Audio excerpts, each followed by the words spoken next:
So one of my first rides the other day was to an apartment complex, which is certainly marginalized and has sort of a questionable reputation.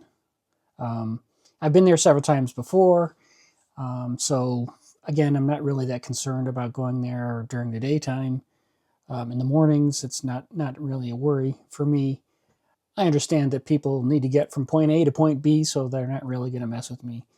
So I'm lucky that I'm able to drive in the mornings. I picked up a guy in his probably early 20s, I'm guessing, which is, very common.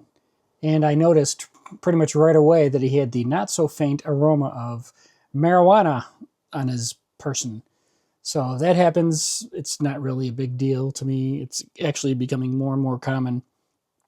So in any case, I have an air freshener that I like to use anyway that takes care of that in 2 seconds after they leave, and it doesn't last long. So I ask my usual question, are you going to have a good day today? And he sort of paused for a second and grinned, and he told me that he's headed to court because he's on probation. So I guess I was in a little bit of a cheeky mood when I heard that, and I said, okay, what did you do? And it's like, I don't know this guy from a bag of beans. He doesn't know me. But right away, I just said to him, back with a smile, I said, you don't really have to answer that. Don't worry about it. And he kind of laughed. I also know from previous experience that, if you have a little buzz on, you're generally in a pretty good frame of mind. And I could tell that he was cool. So I wasn't that concerned.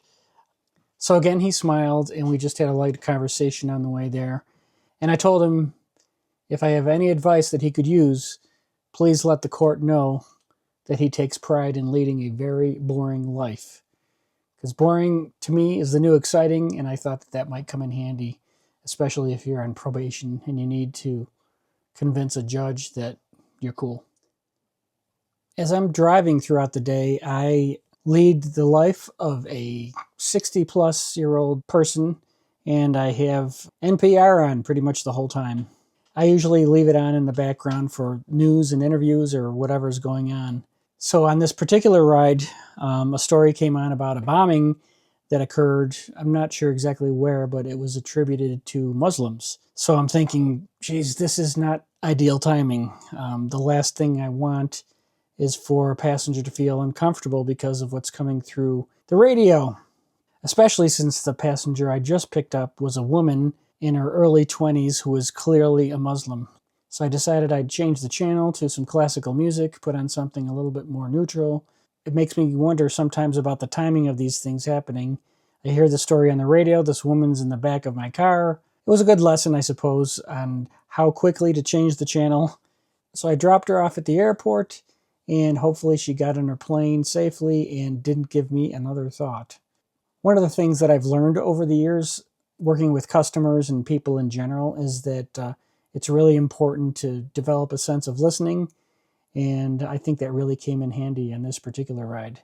So I guess the big lesson from that particular ride was, if something doesn't sound right, it's perfectly fine to change the channel.